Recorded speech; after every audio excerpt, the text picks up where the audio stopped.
what do we need to do in order to have the shifts that we're making here, or any work that we do, whether here or in other outside things, how do we make them last so that they're not just temporary? So honestly, the only way to do that is to create new experiences for ourselves. And that's why this is a journey into your nervous system, because it cannot just be about your nervous system. So today,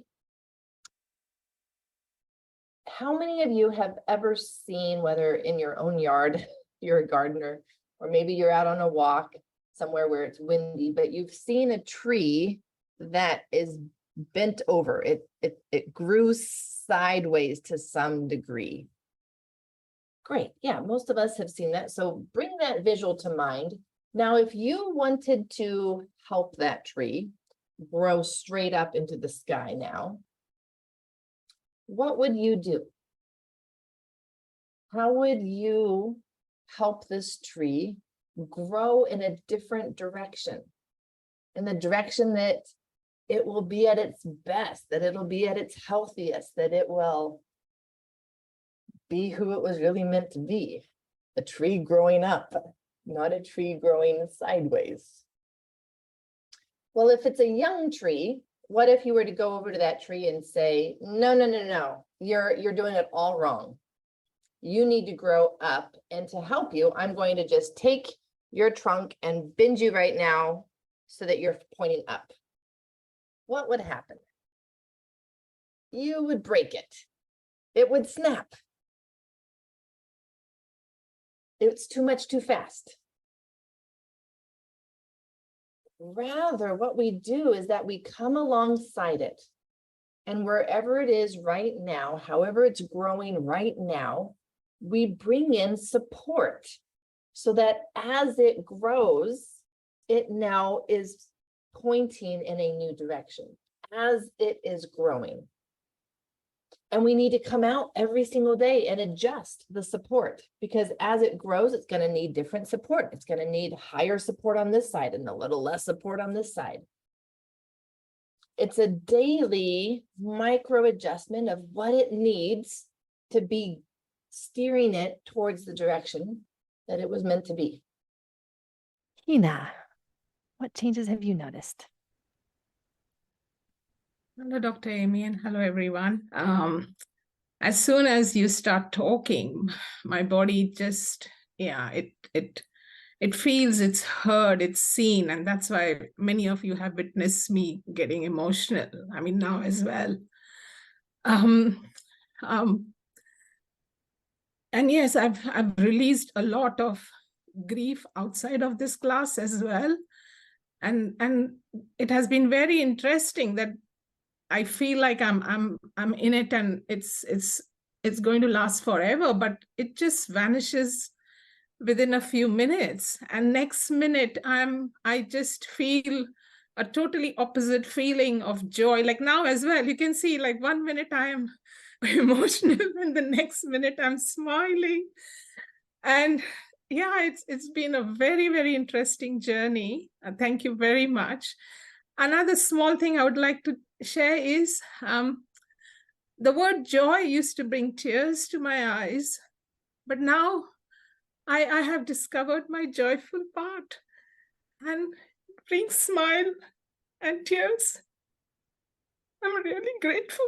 Thank you. Many people go into therapy types of experiences expecting and wanting the big emotional releases. And it needs to be big. I need to feel something big if it was significant. And if I didn't feel anything big, if there wasn't that big emotional release, then nothing really happened. And yet what we do here is more aligned with helping a tree grow in the right direction. It's not going to be the big emotional releases that are going to create the lasting change. Those are actually going to be the temporary things. And then things build up again, and you can almost feel it building up underneath the surface, right? And then you need to go find that thing that will give you that big emotional release, whether it's picking a fight with somebody or going and watching a movie that will make you cry, or going, whatever it is, whatever it is. We can feel that building underneath the surface until it just is like a pressure cooker and has to explode. We're not going for that around here. That's actually not what will create the lasting change. What creates the lasting change are the small daily experiences that we bring in for our system, that are different experiences, that tell it that it's safe to point to the sky now. The small daily experiences. And that's why we meet even on the weekends on this course, because last I checked, our bodies aren't taking a break. They're still working, which means that it's the consistency, it's the small, consistent change of experiences that are going to create the lasting change. Because then once that tree is pointed up towards the sky, it doesn't go back. You would have to actually do the same thing if you wanted it to grow in a different direction now. And so as we do these exercises, I would love for you to keep that in mind. It's just the small, daily, consistent things that I am doing here. Now, if there's a big emotional thing that happens, hey, we're not going to block it. If that's what the body needs to do, that's what the body needs to do. But that's not the goal, and that's not the measure of whether it did anything. And so you start looking for those small things. For example, how deep was your breath after an exercise?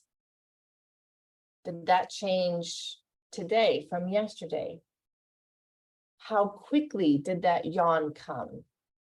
What's the degree to which your shoulders dropped?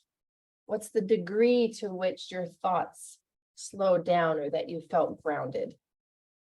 These are very subtle things. And yet that's the measure of it's doing something.